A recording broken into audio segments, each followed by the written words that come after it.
Hey Pretty Girl Club, this is going to be a long video, so take out your snacks, take out your tea or your coffee. Hopefully you're like doing your work commute or you're going on a pretty girl walk or doing your pretty girl workout.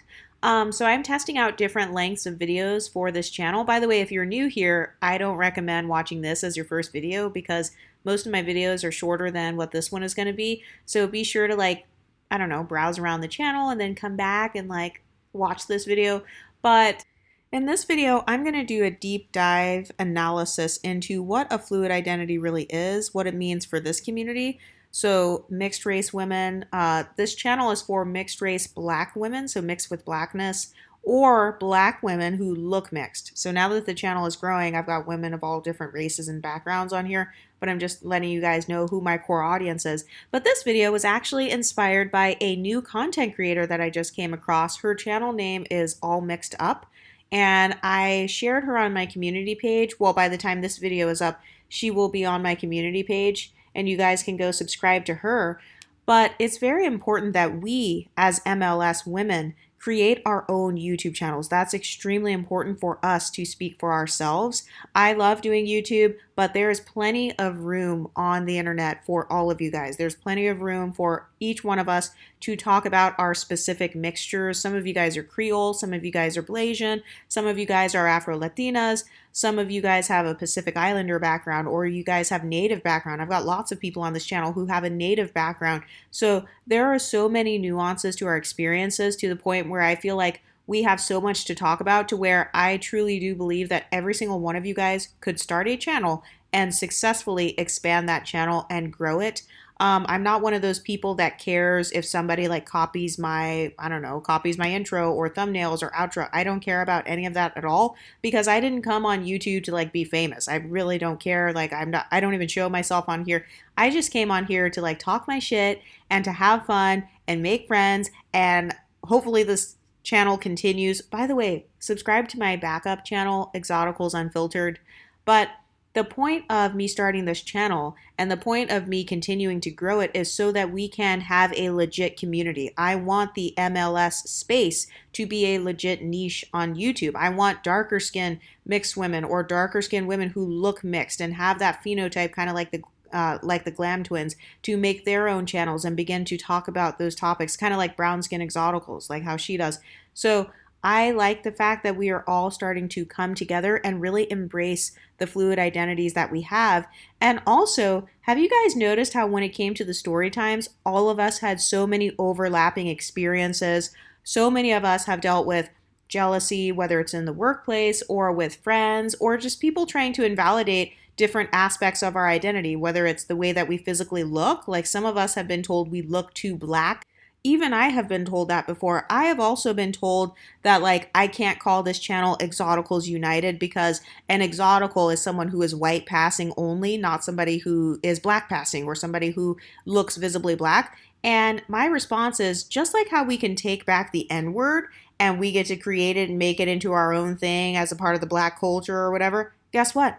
We, as mixed race women or women who look mixed, we are creating our own culture. It's the internet. This is a free world. We have freedom of speech. We are free to talk about whatever we want. We are free to use whatever slang we want or create whatever slang we want.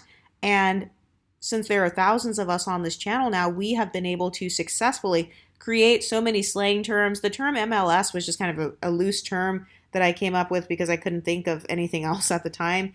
And that was just the best way I can think of to describe some of our phenotypes. But I do feel like even the term MLS, it could make people get confused if they haven't seen my content about darker skinned mixed women or darker skinned exoticals. But I do think that the more this community grows on YouTube, the more we will be able to share our experiences. But I want to talk about the whole concept of a fluid identity. So the first question I asked myself is, what is my identity? A lot of people, they're jealous of you having a fluid identity, and part of why they're jealous is because you have an identity to begin with. A lot of people, they don't have any identity whatsoever, Or for people who have an inferiority complex, their entire identity revolves around trauma.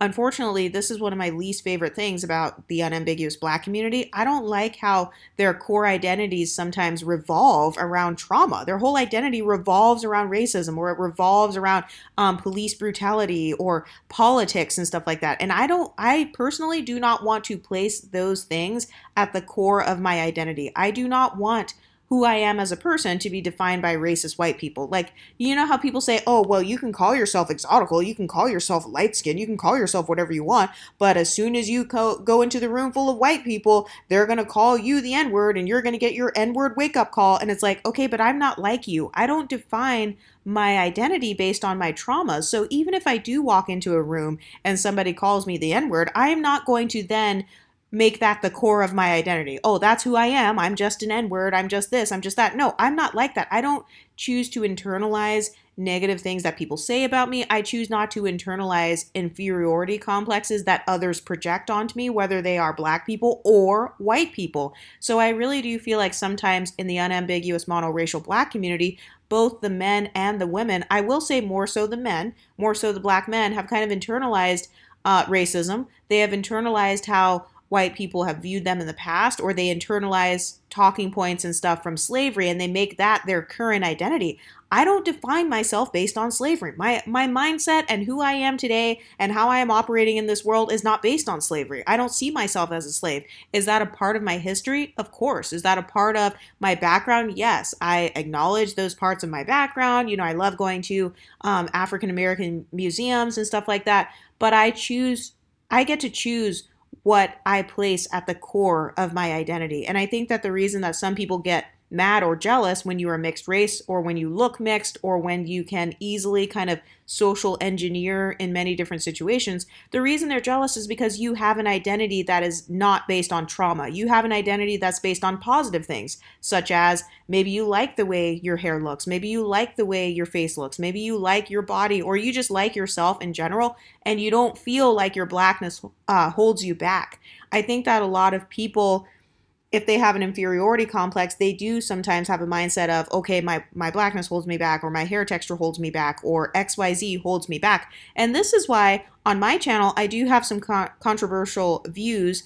I am very pro plastic surgery. I am pro like changing yourself, because I do believe in the concept of privilege stacking, and I do not shame people for whatever they feel is a privilege that's going to help them. So for example, I don't shame the mixed race people from the early 1800s who used to pass as white, or the people from the early 1900s who would pass as white. I don't shame those people. I don't say, oh, they hated themselves and they wanted to be white. Well, they wanted to be white because they associated it with privilege and they wanted their kids to survive or whatever. So I actually don't shame that. Now, would I have done that? I don't know. I don't know if I would have done that, but the bottom line is people are still going to do things to put themselves in a higher position. So I don't shame the different methods that people use. So by the same token, let's say a person has 4C hair and then they change their hair texture, they relax it, or they put on a wig. I don't shame that either. The only thing that I do shame is when you change yourself and then you make fun of people who were born with that identity. So the women online who they have 4C hair, maybe they wear wigs, but then you make fun of women who have that same hair texture as the wigs, and then you call us mediocre, or you say we are ramen noodle head ass bitches, or you make fun of us for having fine hair, saying that it's cursed, and like saying really crazy things to where it's giving jealousy. That is where I have the issue. But other than that, I actually do not care what privileges people seek to attain. I don't care if people choose to embrace their white side more. Let's say you're Black and white. If you choose to embrace your white side more, or you identify more with that part of yourself, or if you identify more with your native side, or you identify more with your Filipino side, or if you're like me and you're just a freaking, I call it a schizophrenic mixed person, where depending on the day, depending on the holiday, depending on what side of the family you're around, you will identify more strongly with different things. That's why I call it a fluid identity, because it can change from day to day. It can change like depending on who you're around. So for example, when I was with my friends last night, two of my friends, they're unambiguous, we were in like a Black space. So I felt more quote unquote Black. And I feel like the people who do not have a fluid identity, they don't understand this, and they never will, but that's okay.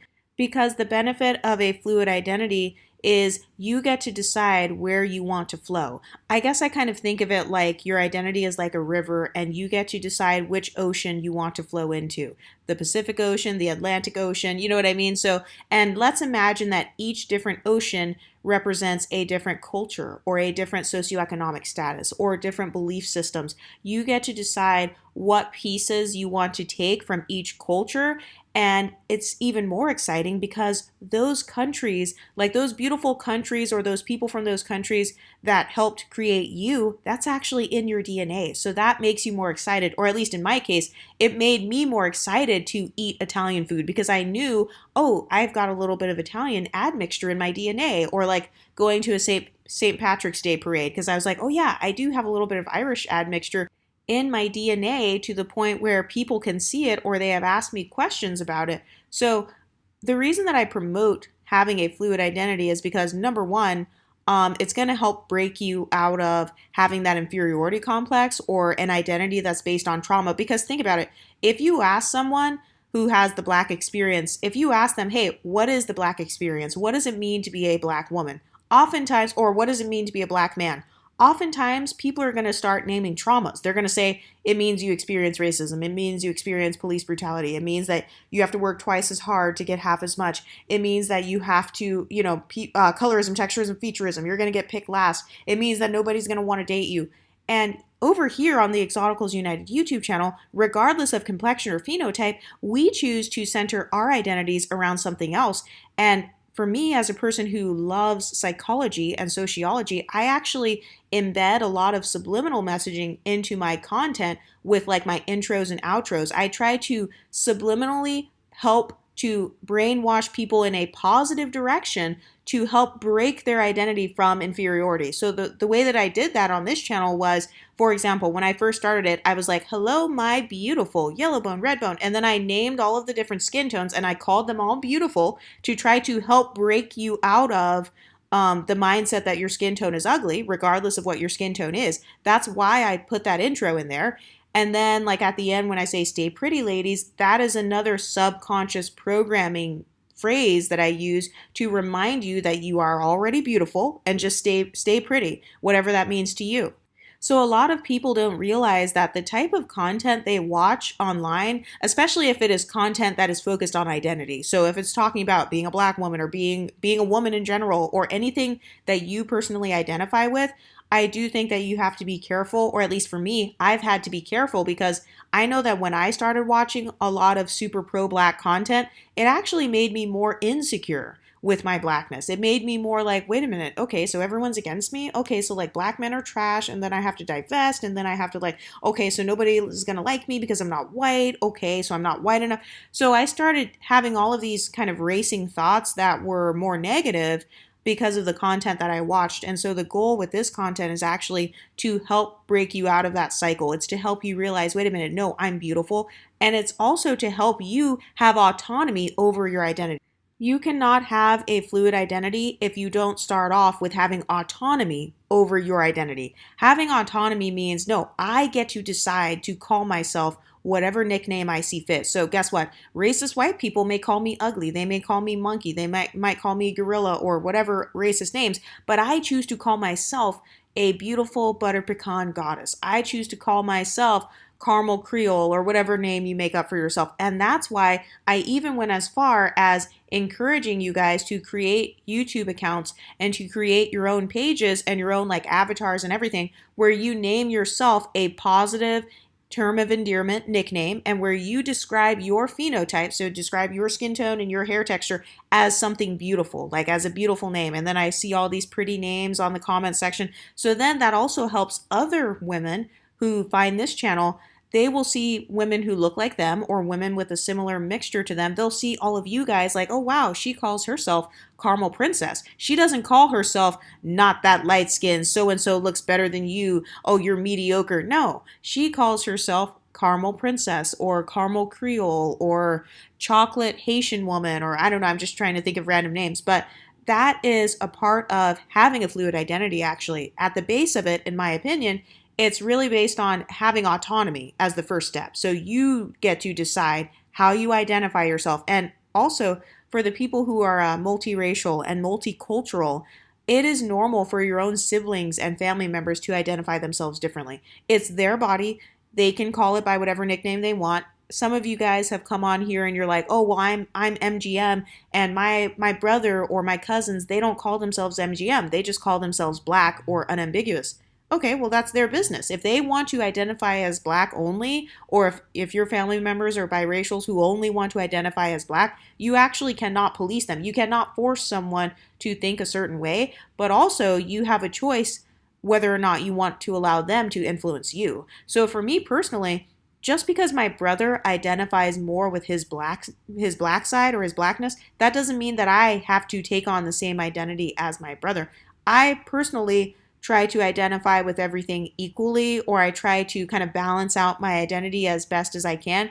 So some people on this channel, they will do it like this. They'll be like, okay, I'm 50% black, 25% white, 25% Native American. So 50% of the time I will be embracing my blackness or embracing that side of my identity. 25% of the time I'll embrace the white part, and then 25% of the time I'll embrace the Native part. Some people do it like that, kind of like in proportion to what their actual DNA is. Other people do it in proportion to their cultural background, and they take race out of it altogether. They take their phenotype out of it altogether. This is how you get women like Justine Skye who say, "I'm Jamaican," or when you ask her, "What's your background?" or like, "What are you?" she just says, "I'm Jamaican." She doesn't go through a whole list of, "Oh, I'm mixed with, I have black, I have Indian, I have white in my blood, my grandma's this, my mom is that." She doesn't do that. She just says, "I'm Jamaican," because she chooses to identify with the culture that she feels the most connected to, and that is her right to do that. So that's a part of what I mean when I say fluid identity. It's really about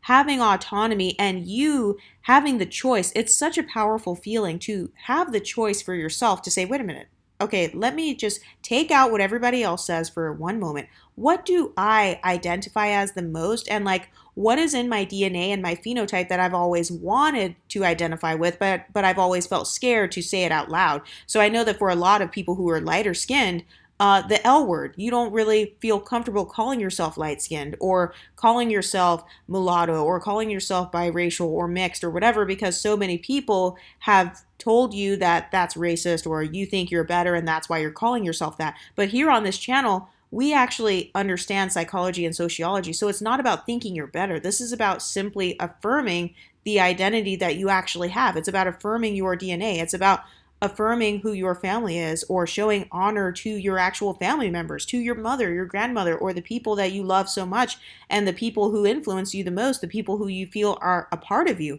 It's okay for you to do that regardless of your phenotype.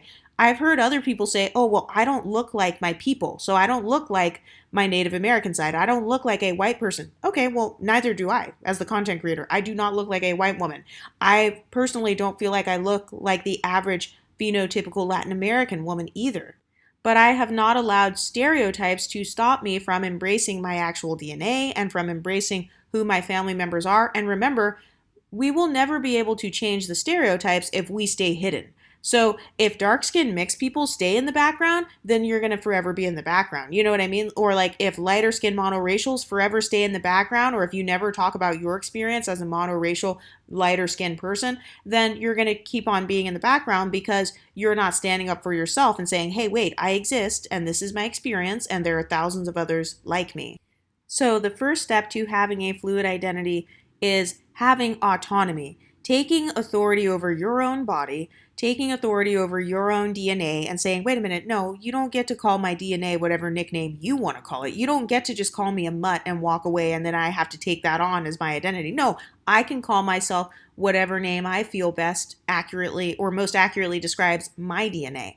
And I get to call it by whatever positive nickname I want. So if I want to call myself Caramel Creole or Pretty Latina or dark skin Latina or dark skin Haitian German girl, Haitian German MGM or whatever it is, then I have the right to do that.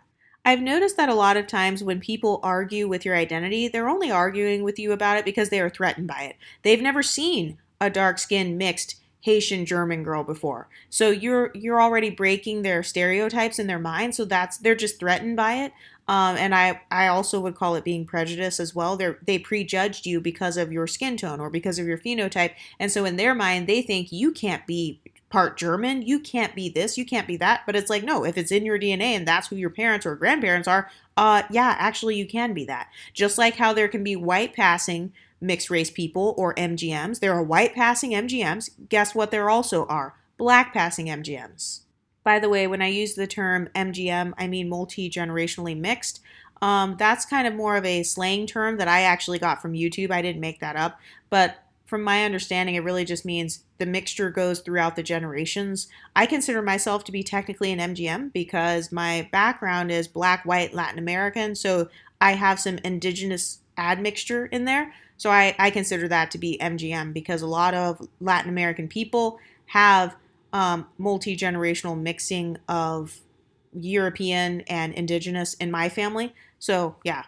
But taking authority over your own identity and calling yourself by whatever nickname you want to call yourself and standing strong in that, that is the core of having a fluid identity. So when I say taking autonomy back over your own identity, you don't have to go and tell people, hey, just so you know, I identify as XYZ. You don't have to tell people that, or at least that's not what I did. You can if you want to, but you really don't have to.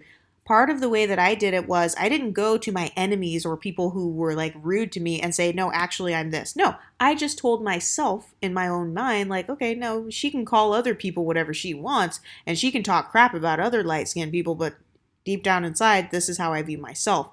And so for some of you guys, you've talked about how you've changed your usernames. That's something that I did. I created this YouTube channel. This was also a form of affirming myself, creating my own email account and creating my own like social media account that reflects how I see myself and an account that describes me in a positive and accurate way. And part of why I did that is because I'm also influencing other girls who may have the same mix as me. I'm influencing them to open up and be proud of their heritage or be proud of their phenotype or be proud of their curls, their skin tone, whatever features they have, their freckles or whatever, or their birthmarks, their eye color. That's another thing. People like to shame you because of your features, especially if you have stereotypical non-black features such as freckles, light eyes, maybe you have like a hook nose or something that is like some sort of nose shape that people make fun of because they don't associate it with a typical West African / African American nose or lips. Maybe your lips are smaller and kind of thinner and people say, like I've heard some people make fun of mixed women with thinner lips and say they have white girl lips and stuff. But no, if you choose to embrace those parts of yourself, then you have every right to do so. So that's one way you can take autonomy and authority back over who you are. You can begin to call yourself by your little nicknames or whatever, and you don't have to tell anybody. You can keep it a secret, especially if you feel like the people around you will hate on you. Like for me, nobody in my real life knows about this YouTube channel. They don't know about this channel. They don't know about like this whole movement that's happening online because for me, and I'm sure for a lot of you guys, you get tired of having to explain yourself to everybody 24/7. So you let people think what they think, or at least that's what I've been doing is just I let people think what they want to think, and then I know who I am deep down inside.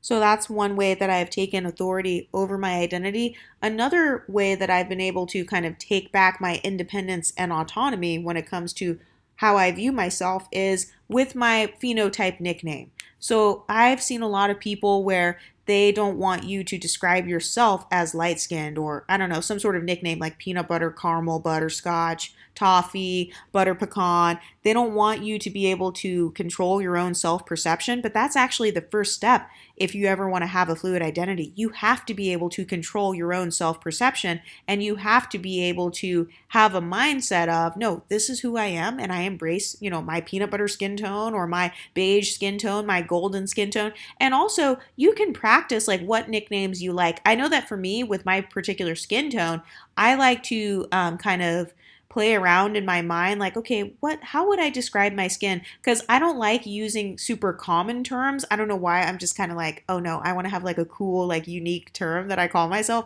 So sometimes I'm like, okay, yeah, I feel like my skin is like rose gold because it's golden, but it's not quite the golden undertones. I have neutral undertones, so I do have some rosy. Actually, I have a very rosy looking kind of undertone. So I was like, yeah, maybe I'm like rose gold. Maybe I'll experiment with that as my skin tone nickname. So sometimes when I'm looking in the mirror, I will do my makeup and I'll be like, okay, does this look rose gold? Okay, let me put on like a rosy blush. And that's my way of kind of affirming myself in my own mind. Another thing I've done is when I go to the makeup store, like I'm actually about to get a new foundation soon because I'm about to run out. I ran out of my Fenty.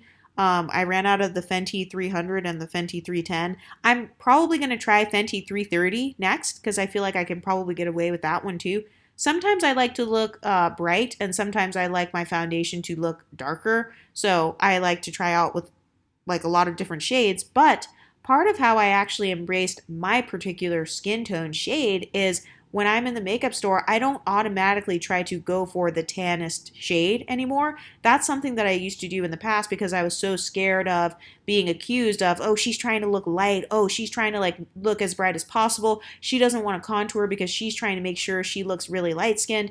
And so I actually used to walk around with NC45 foundation on looking orange AF. I know NC45 is still light skinned, but I was looking very orange because I was so scared of like doing a shade that actually matched me a little bit better, which would have been more like NC40, maybe NC42 or something like that.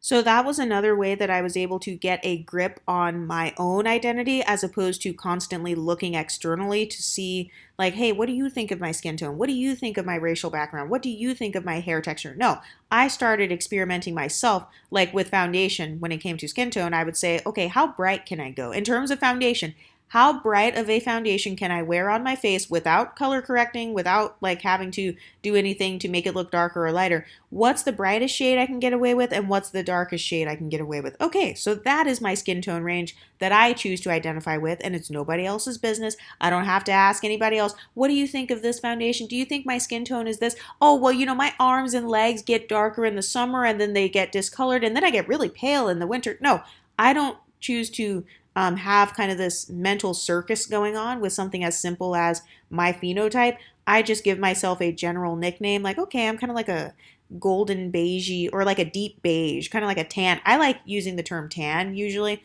to describe my skin because I really do feel like I am a true tan. I don't know why I just said that so hard. I'm tan.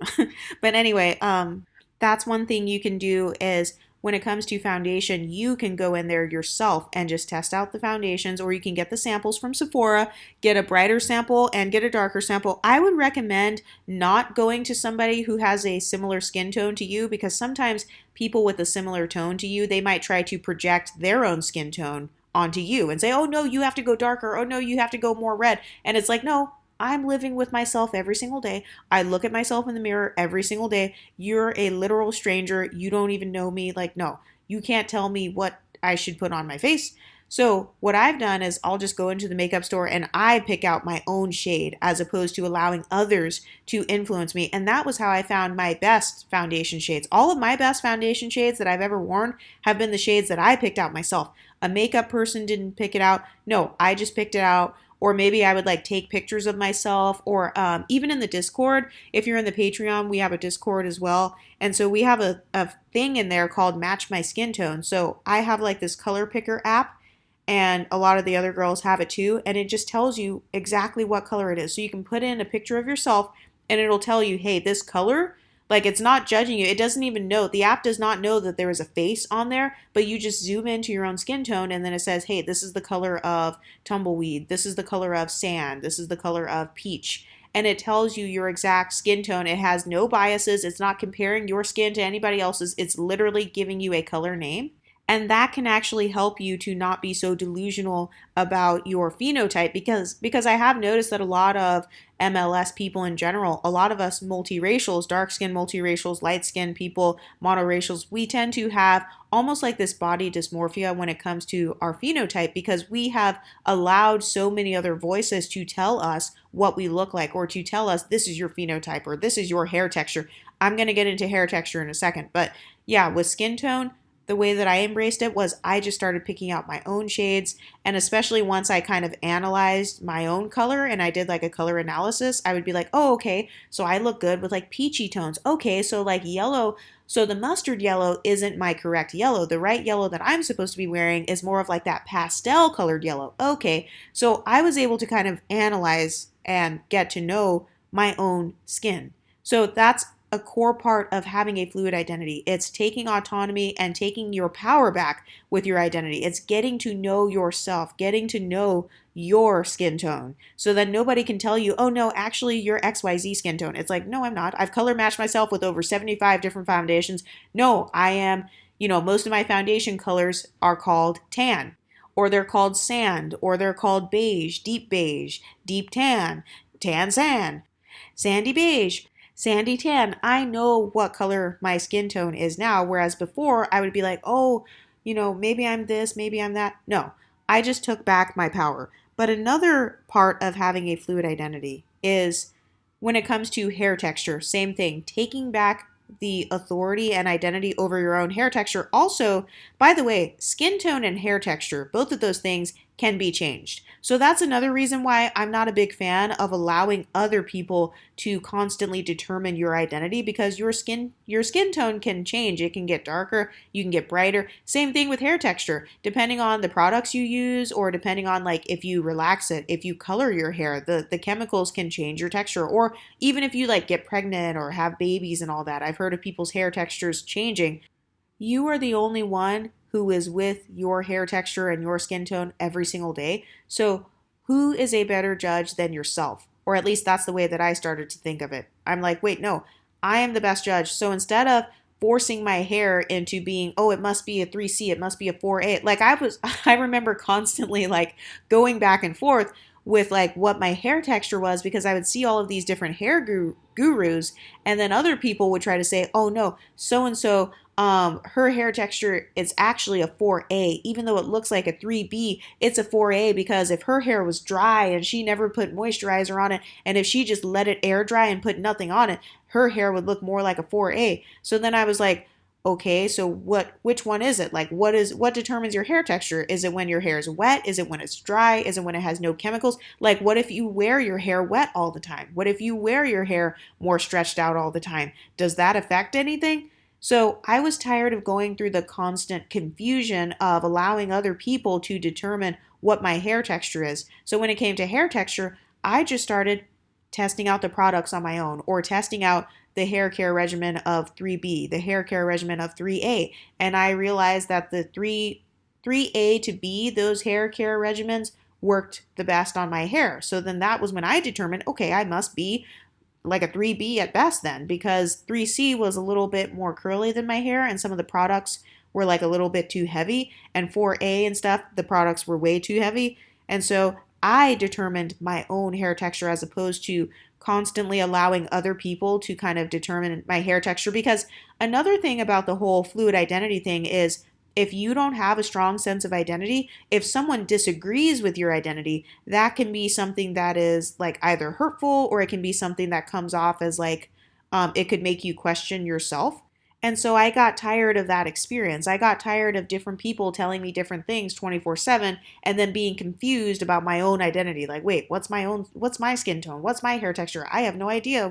Like I got tired of that. So then I just decided, no, I'm going to determine what to call myself. I'm going to determine, I can choose to put labels on myself or I can choose not to use any of the labels at all. So some people, they say, I'm not using any of the hair scales at all, ever. I don't use 4C, 4A or any of the hair scales. I choose not to make that a part of my identity. And you know what? That is your right to do that. Even if you have, I don't care if you have 4C hair, I don't care if you have 4Z hair. If you do not want to attach your identity to 4C hair because maybe you feel like there are a lot of negative, like for example, you know how people say certain phrases and words are low vibrational or high vibrational, or certain identities are kind of more like revolving around trauma. So, like for me, the reason that I tend to call myself multiracial, like if somebody says, "What are you?" I have a tendency to say multiracial or mixed or whatever. I know that some people, they feel like they're just only going to say black if they feel like they look the most black, which I feel like I look more black or whatever. I don't look white.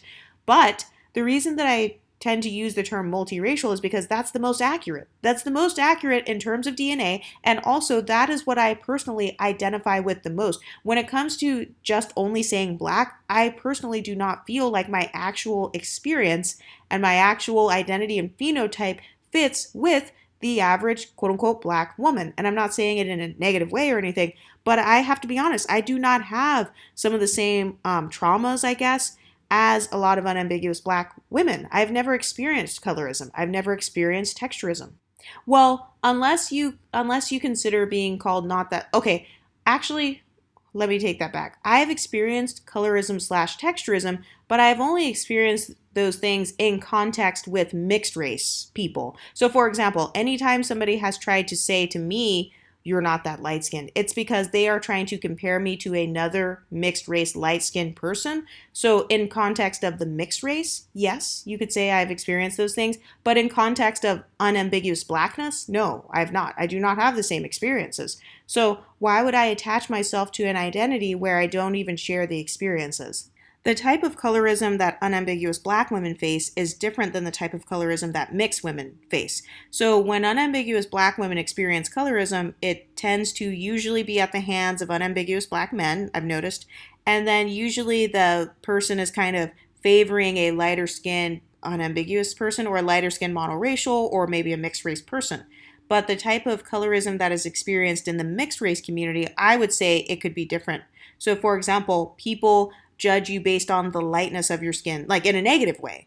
Or people, they try to make fun of you and say like you're acting white, or they make fun of if you have any white hobbies or whatever, or hobbies that they consider to be quote unquote white. But that's what I mean when I'm talking about taking autonomy over your own identity. It is really thinking about, okay, when I call myself a black woman, does that resonate with me? Do I feel like do I feel like a black woman? Do I look like a black woman? Has my experience been that of the average black woman? If I walked into a room full of black women, would I feel like I fit in?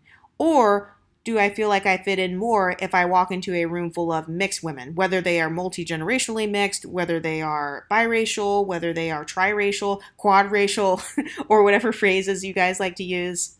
Which group do I feel which group do I feel correlates with me the most? That was a part of how I was able to take back my own identity. It was really deeply thinking about this and saying, well, I don't have a real, true, unambiguous black experience. So for me to actually say that or to not acknowledge my other sides of myself, it would actually be disingenuous. Like to me personally, I feel like calling yourself multi-generationally mixed, that actually is a form of acknowledging your privilege. You know how people try to say, "Oh, well, you don't acknowledge your privilege, you're being disingenuous." Well, if you just start off right off the bat and say, "Oh, actually, I'm Creole, so I'm technically like mixed. Oh, actually, I'm Blasian, so, I do have a mixed background," or, I have XYZ in my bloodline, so my experiences are a little bit different, and I do speak another language. If you acknowledge that about yourself right from the beginning, it actually gives you a stronger sense of identity because you're also acknowledging the nuances and even the privileges that come with your experience. Because I really do feel like mixed people or people who look mixed, we have a combination of both the black experience as well as a quote unquote privileged or a non-black experience. So that's what I mean when I say you're thrown in and out of blackness. That's what makes us all have something in common. It's the fact that all of us here are thrown in and out of blackness due to our phenotype or due to our DNA.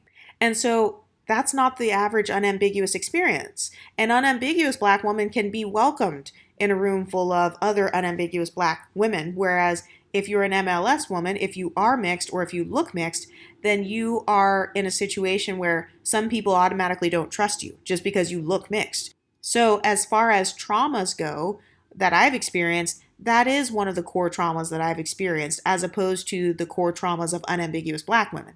I would say one of my core traumas has been being thrown in and out of Blackness on a consistent basis, being thrown in and out of light skin on a consistent basis, being thrown in and out of she looks ambiguous on a consistent basis, or being asked, what are you? Or, okay, you're Black and what else? Or, oh, you're benefiting from XYZ isms. Those are the main traumas I've personally experienced. And so I feel like my identity aligns more with being a multiracial person slash multi-generationally mixed, as well as my DNA actually aligning with that. So that's what I mean when I'm saying taking back your identity. It's actually looking within and analyzing yourself and saying, okay, do I feel like I have more of the experiences of my groups that I'm a part of, like whatever's in my DNA? Do I feel like I have a white experience? So for example, if you are Black and white, that's a part of my admixture as well. Do I have a partial white experience? In my case, yes, I do, because that's how I grew up or whatever. That's the community that I grew up around. But let's say that you did not have the cultural experience of some of your non-Black sides. For example, let's say you were Black, white, and Native, but you didn't have the white or Native cultural experience. You can still choose today to say, okay, I'm choosing from here on out to embrace my Italian side. So from here on out, I'm going to practice my Italian. I'm going to watch Italian movies. I'm going to drink Italian coffee or learn how to make those foods. I'm going to embrace my native side. So I want to learn what tribe I was from. I want to get that test done, like a DNA test or something, to see what the exact tribe was. Or I'm going to ask my family members if they have any pictures of family members who were a part of those tribes. And I'm going to put those pictures in my photo album, and I'm going to keep them in my phone, or I'm going to keep them on my fridge, and that's going to remind me every day of that side of myself. You also have the right to do that as well, and it doesn't matter how old you are. Some people will say, oh, well, I didn't grow up with XYZ culture. Okay, well, you are the one who gave yourself that limiting belief that I can only participate in XYZ culture if I grew up with it. And that's actually hypocritical, not to the people who believe that, but to the people who projected that onto you. That's hypocritical, because people engage in cultures that are not their own all the time. Everyone is dipping in and out of every culture all the time. I just ate Asian food tonight. I made some Asian food. Am I Asian? No, I am not. But I just participated in the culture by cooking 2 dishes today and eating the meal with chopsticks that I purchased. No, I'm not Asian, but I participated in the culture technically. So for you as a person who actually has that in your DNA, like let's say you have Asian in your DNA, but you didn't grow up with it, if anything, you should be excited, because even though you didn't get to grow up with it, you happen to live in a country, United States. Well, actually, some of you guys don't live in the US, but you happen to have access to that culture. You happen to have access to plenty of different cultures, so you can easily go to the Asian grocery store, or you can start embracing it now. Also, for the people who say, oh, well, I didn't grow up with this culture, so I can't identify it because, I wasn't raised with it from childhood. So for example, let's say you're a Latina and you weren't raised speaking Spanish. You were not raised even knowing about your Latin American heritage until you took the DNA test. Or maybe your parents are deceased and so you were adopted or something, or you grew up with like cousins and aunts and uncles and they didn't tell you a lot about your family and you didn't figure that out until recently. Okay, that's still fine. It doesn't mean that you can't call yourself Latina. You still can, because I know that for me personally, my identity is not based on who I was as a child. My identity is a combination of who I was as a child, who I was yesterday, and who I am today.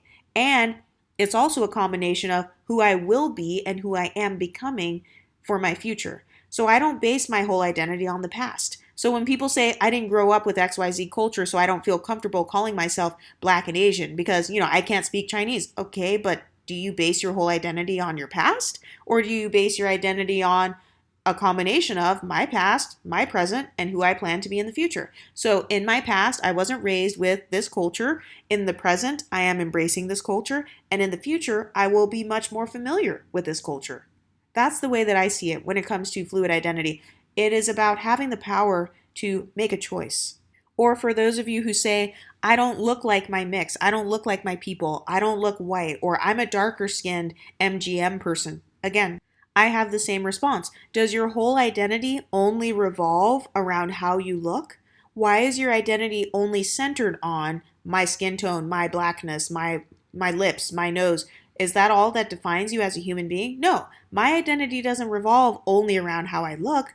I am a combination of how I look, my thoughts, my feelings, my desires, who I want to be in the future, my experiences. So I have so much more that defines me as a person than just my looks.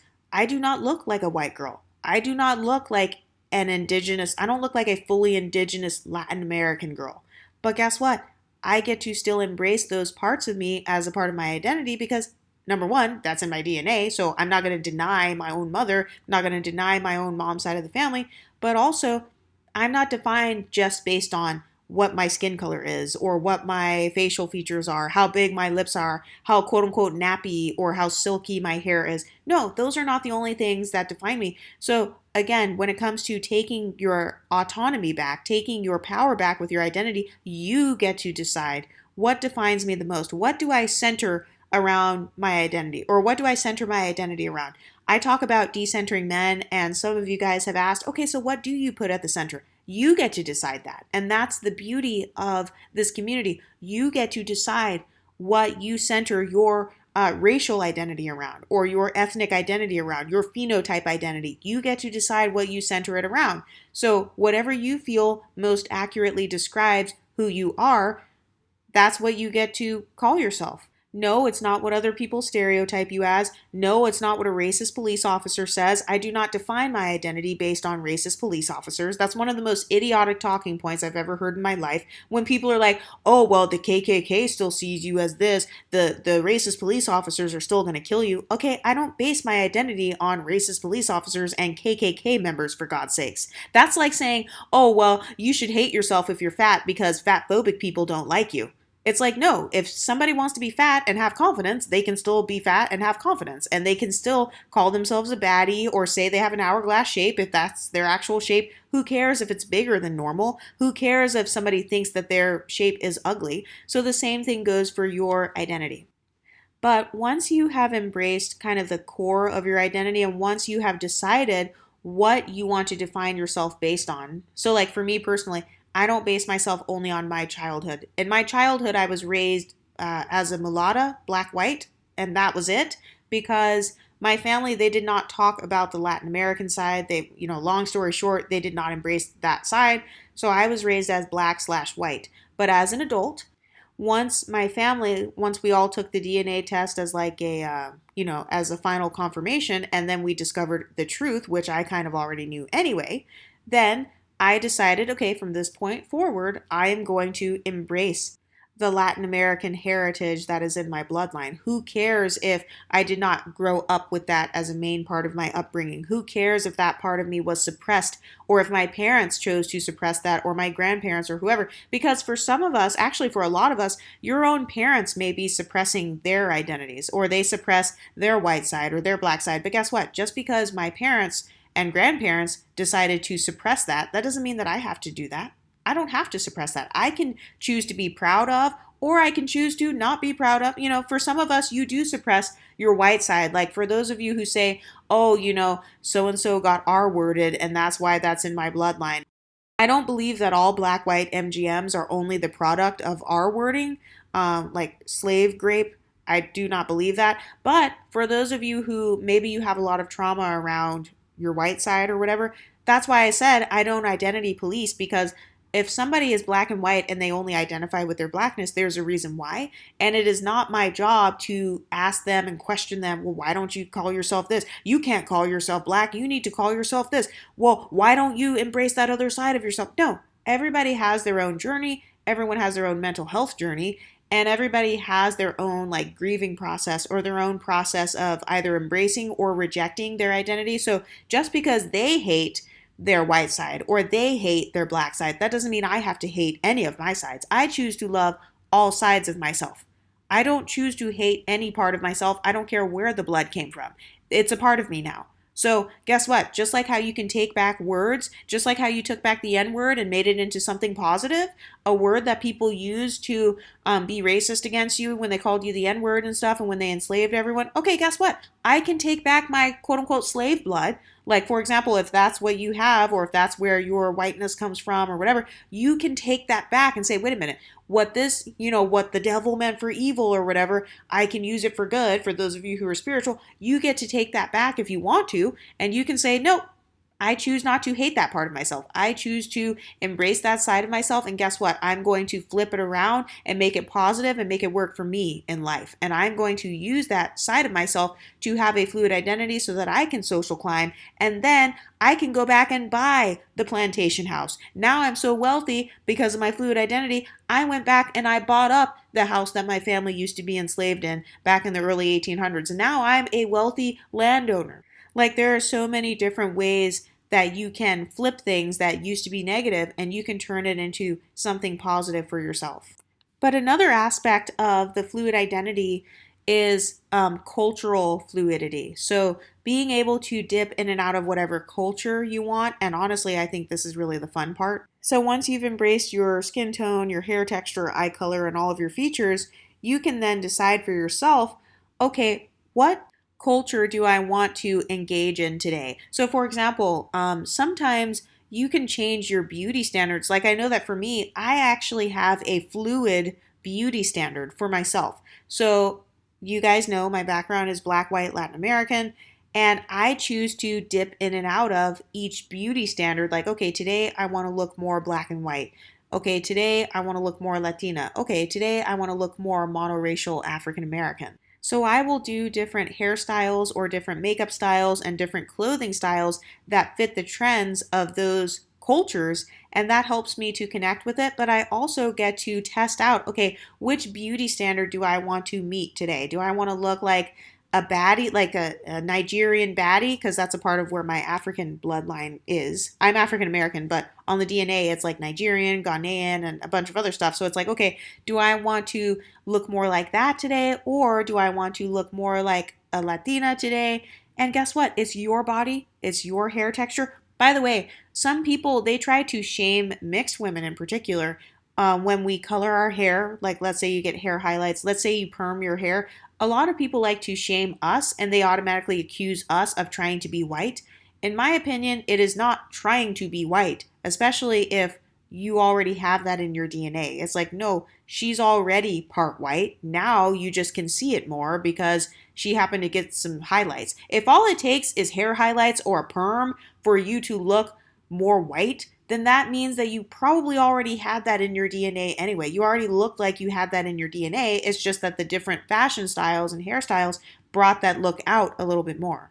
So I am very pro like experimentation when it comes to your beauty. I am not against any sort of beauty enhancements whatsoever. I believe that a woman can be as creative as she wants with her beauty. So that means you can do weaves, wigs, whatever, I don't know, hair highlights and stuff, extensions, contacts. Some of you guys like contacts, or I don't know, whatever makeup look you feel enhances your features or brings out certain features. So I know that depending on the style of makeup I wear, I actually can play with my ambiguity. So like if I wear a lot of eyeliner, it makes my eyes look a little bit more slanted, which I'm not Asian or anything, but I do feel like it gives more of that indigenous kind of Pocahontas type of look.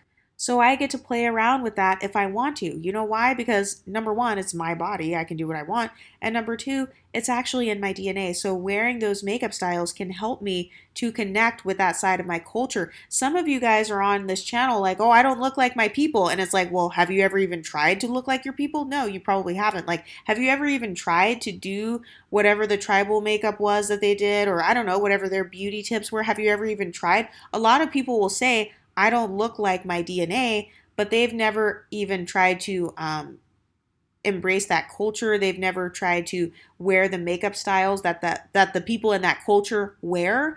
And so you'd be surprised, or at least I was surprised, when I actually started wearing different hairstyles that I felt reflected those cultures. Then I was like, oh, wait, oh my gosh, I actually am very ambiguous. I just never realized it.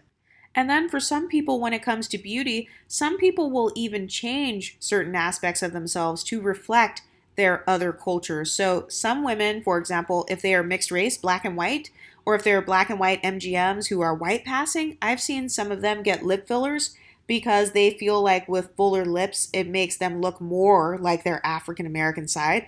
I do not shame people who do that. Or same thing on the opposite end. If you're black and white, more black leaning, and then they get highlights, maybe they get blonde highlights, maybe their mom has blonde hair or family members have blonde hair, and that makes them feel like they look more like their families. I do not shame that because that's a part of having a fluid identity. Also, it takes a lot of courage to have a fluid identity and to embrace that part of yourself. It takes courage to change up your hairstyle, to go as far as, for some people, getting lip fillers or doing certain things that will help you to feel more connected to your culture. Because for some people, dyeing your hair a certain color or putting highlights in it, just like how all of your family members did in Brazil or something like that, for some people that genuinely does make them feel more connected to their culture. I will never shame women for doing stuff like that because other races of women change how they look all the time and have no DNA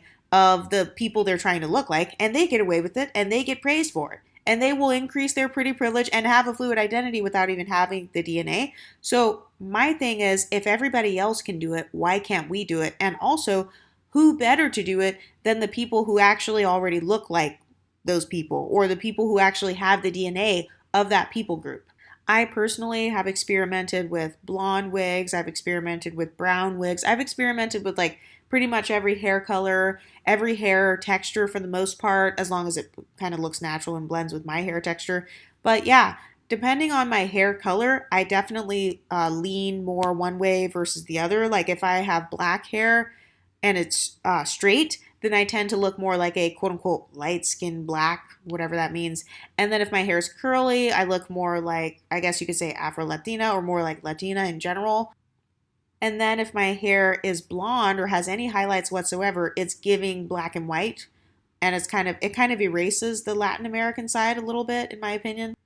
But that's a part of having a fluid identity. You get to decide at will to embrace and kind of play up certain aspects of your identity, or you can decide to downplay certain aspects of your identity. It's your body. And a lot of people get mad at like Beyonce and other famous people. They're like, oh, she looks really white. She looks like this. And it's like, well, she is Creole. So yeah, she has French ancestry. So yes, if she puts on a platinum blonde wig, she is going to look very blonde and very like French or whatever, or very like European, or she's going to look more European than normal versus if an unambiguous monoracial dark-skinned black woman puts on that color of a wig, she's just going to look like an unambiguous monoracial black woman with a blonde wig on. And there's nothing wrong with either one. So it's like, why is it a problem if Beyonce wears a platinum wig, but it's not a problem if a girl from down the street wears the same exact wig? In my opinion, the people who judge you for changing up your looks to favor your ancestors, the people who judge that, they're just mad because they can't pull it off as good as you. I mean, that's really what it is. They're mad that all it takes is for you to put a couple of highlights in your hair and you could easily blend in with the Creole people or whoever your background is. And for them, they feel like they can never blend in no matter what. So it's your choice whether you choose to blend in more with a certain aspect of your identity or whether you choose to just say, whatever, I'm just going to look however I want and it's just going to be random. And that's okay. It's your body. I know that for me, if I'm going to a Latin American event, I will do hairstyles and makeup and stuff that kind of fits in more or makes me blend in more phenotypically with that part of myself. If I'm going to a white event, like a European event, I'll do the same thing. I might wear like highlights that day, like blonde or something like that. You know why? Because that's a part of me. And I actually have family members who have blonde hair. Some of them are MGMs and some of them are actual white people. So who cares? It's just a hair. How come it's just a hair color when it's on other races of people? But suddenly if you're mixed race or if you kind of look ambiguous and you have pretty privilege, then suddenly, no, it's not just a hair color. Suddenly it's a political statement. That's another thing. I do not base my identity on politics. My beauty is not political. Just because a lot of black women's beauty is political, and oh, I have to wear my 4C hair, and I have to do this, and I have to do that, and I have to like embrace every part of myself and be natural 24/7, and I have to like wear beads in my hair and wear like bracelets and stuff and African print clothing. Just because your beauty is political, and that's fine, it's your body, you can do whatever you want, but that doesn't mean that mine has to be. My beauty is not about politics. I do not engage in politics with my physical appearance. I have every right and I will change my appearance up, whether it is naturally, whether it's with makeup, or even with plastic surgery. I will change it up as much as I want because my beauty is off limits. My body is not a political poster. My hair on my head is not a political statement, nor does it have to be. So if I want to relax my hair, if I want to dye my hair, if I want to put blonde highlights in it, if I want to straighten it, if I want to wear a wig or clip-ins or whatever, I am going to. I do not care if people think I look fake. I don't care if people say, well, you're trying to look white, you're trying to look like this. I don't care because it's my body. My body is not political. My hairstyles are not political. I am not following along with any social justice warrior movement that has anything to do with hair, with skin tone. That's another thing. My skin tone is not political. So if I want to stay out of the sun and I want to get as bright as possible for my own personal recreational purposes, then I can. And by the same token, if I want to be in the sun 24/7 and wear tanning lotions as I have before, and I want to get as dark and as bronzy as possible, I have every right to do so. My skin tone is not political. So for other people, if your skin tone, if it is political for you or it represents like, oh no, this is how I am showing my self-love, that is totally fine. It's your body. But for me, that's not how I happen to show my self-love. I happen to show my self-love through versatility, and I actually show my self-love through my fluid identity, meaning I'm not kidding, I literally will take a selfie of myself with every different hair color, or like when I'm super tan or when I'm looking super bright, I will take pictures of myself and I have a whole photo album of myself looking totally different in all of my pictures, and I enjoy that. So that's a part of my way of expressing self-love to me. It's giving myself the freedom to change my entire appearance and literally just like look like a new person the next day. My beauty is not political. So for other people, if your beauty is political and if your political beliefs are a part of your self-love journey, like, I don't know, wearing the natural hair and like having a kind of more of a Black Panther vibe, or maybe you don't like makeup at all. Maybe it kind of goes against your beliefs, and maybe you not wearing makeup is a statement. That's fine. You have the right to do that. But also, people are not a monolith. Women are not a monolith. So on this channel, I have both. I have people who don't wear makeup, and then I have people who wear lots of makeup. I have people who do not wear relaxers or weaves or anything, and then I have some women who do wear those things. So two things can be true at the same time. You can be confident with your 4C hair, and you can also be confident with relaxed hair. My issue comes in when people try to make fun of those who are naturally born with whatever look you are trying to attain. So like for me, I don't make fun of people who have a deeper bronze skin tone or a darker skin tone than me. I don't make fun of that, especially if I'm trying to tan myself sometimes. Why would I make fun of people who naturally were born with a darker skin tone? That would be idiotic, hypocritical, and it would be giving jealousy. So my issue with some of the Black women empowerment content creators is when they will wear the wigs and they'll do the relaxers and whatever, but then you want to say that people who actually were born with that hair texture, like Brianna Monique, are cursed. And you want to say that we're ramen noodle head ass bitches. And then you want to say that we are squawking birds when we have like a high nose bridge that's kind of like pointy or whatever. That's when I have a problem, is when women start making fun of how I was born when you were literally trying to look like me. That's when I have an issue. Like if you just pay your exotical tax and say, hey, I really think XYZ skin tone is pretty. Hey, I really think whatever hair texture is pretty, so I'm going to buy some extensions like that. That's fine. I don't have a problem with that. Like do what you do. I don't care if you get a relaxer and say, I really like the 3B hair texture, so I'm going to do that. And I'm going to like get my hair to that texture. Okay, fine. That's your business. But if you are relaxing your hair and then you make fun of people with the 3B texture and say they're mediocre, like, oh, you got the same black man, or oh, that's why you couldn't keep a man, he still cheated on you, and all that crap, no, that's when I have the problem. But when it just comes to general expression of self-love and expression of your identity, however you see fit, I believe that anything is fair game. So for me personally, though, my body and my beauty is not political. So I get to change myself. I can wear contacts. I can do plastic surgeries if I want to. I can do different hair colors. If I want to relax my hair, I can. If I want to shave it all off, I can. If I want to try to blow dry it into an afro, which I have before, then I can and I will. If I want to wear faux locks, I can. And none of it is appropriation. None of it is me being fake, because it's my body, it's my identity, and nothing about how I look is ever going to be political. Making my beauty into a political or religious display was one of the main things that caused me to have insecurities in the past. And it was also one of the main things that caused me to have jealousy of other women in the past, because I would be jealous of these other women's freedom. Like, they get to wear short shorts and just be fine. Like, they get to have fun and wear a belly shirt and just live their best life. I can't do that because my body has to be a statement about my religious beliefs. So even though deep down inside I want to wear the belly shirt or the booty shorts, I can't. I feel like I'm trapped in a box, and I feel like my beauty is kind of confined in this religious box, whereas other people are free. So for me personally, I do not confine my beauty to political standards, like, oh, I have to rep the natural hair community. No, I don't. I'm not repping any community. So yes, I will be wearing wigs for the rest of my life. I don't care if my natural hair grows down to my feet. I will always be incorporating wigs, weaves, extensions, clip-ins, glue-ins, tape-ins, or whatever I see fit at all times, because I like how it looks.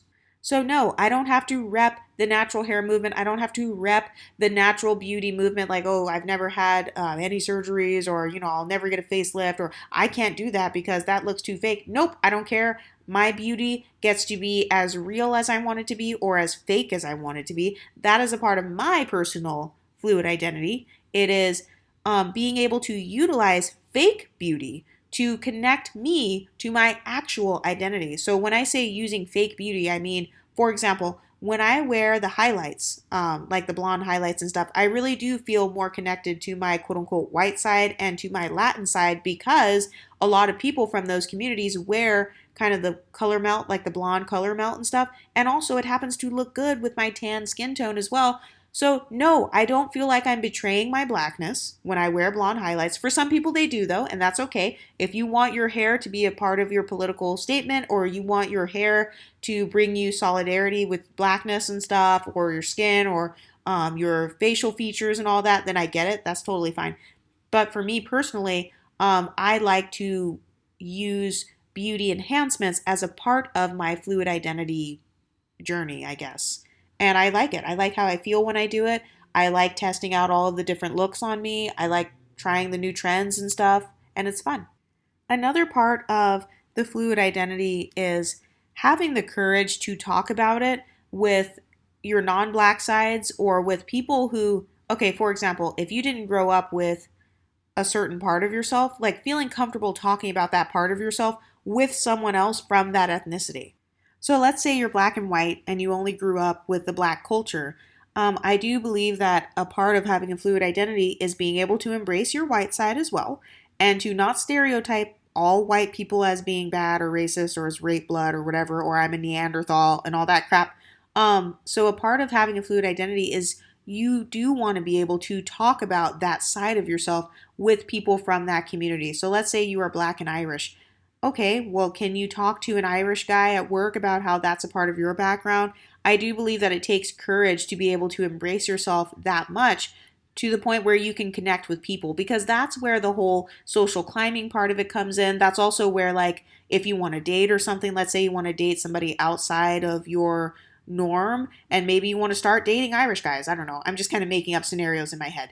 But let's say you want to start dating Irish guys, and there's an Irish guy and you are black and Irish. Well, now you can use that as an opportunity to talk about that part of yourself. And that is a very powerful thing. To be able to whip that out of your arsenal at any given moment, that's very powerful. And also, since you don't look like the average Irish girl because you're mixed, that's another thing that's going to make you stand out. It's the non-Irish part of you that's going to make you look beautiful. That's a part of you being exotic. A lot of people say, oh, well, you can't call yourselves exoticals because you guys are black, basically. Black is not exotic. No, that's actually false. In my opinion, I believe anything can actually be exotic. So that's why I took back the term, because blackness can actually be exotic. So us mixed race black women, yes, we're taking the term exoticals and we're using it. And if anybody else wants to use it, that's fine, but I'm never going to stop using that term on this channel. But if you are, let's say you're black and white, let's say you're black, white, and Asian, your blackness makes you quote unquote exotic to your white side and your Asian side, and then the same happens in reverse. Your Asian and white side makes you quote unquote exotic looking to your black side. So you guys know how this experience is on this channel, where people are going to constantly be asking you, like, what are you? Or they might throw you in and out of each category, but you can use that to your advantage. So I really do feel like part of having a fluid identity is having the courage to talk about your identity with people from those ethnicities. And that's also going to help you to feel more comfortable over time with embracing those parts of yourself. Another thing that I have used to kind of embrace my fluid identity is language learning. So again, this video was actually inspired by All Mixed Up, her YouTube channel. She was talking about languages and stuff, and I strongly agree because the more I began to learn Spanish, thankfully I had already done like 5 years of Spanish, and I was always naturally good at it. But the more I began to learn it and practice it and stuff, and the more I began to like embrace that side of myself, it made me feel comfortable with also trying to dabble in Italian. So that's also another one of my admixtures. I don't usually share my full background on here just for privacy reasons, but yeah, it made me more comfortable to like dabble with that side. So if any of the countries on your DNA test, like let's say you had 10 different countries on there, you get to explore all of those cultures. You can learn the languages from those cultures if you want to, and you can also cook the food. So what was really fun for me was finding different grocery stores in my city that sold like the special items, the special meats and stuff, or like the special occasion foods. That was so much fun for me, and it was really inspiring. But anyway, what do you ladies think of the fluid identity? How are you embracing your identity and kind of like becoming more comfortable with who you are? Are you one of those people who uses your body and your beauty as a political statement? There's nothing wrong with that. Or are you one of the people who, you let yourself be free of using your body as a political statement, and maybe you want to actually go against whatever the political or religious norms are when it comes to beauty? What do you guys think? Let me know in the comment section, and I'll talk to you next time. Stay pretty, ladies.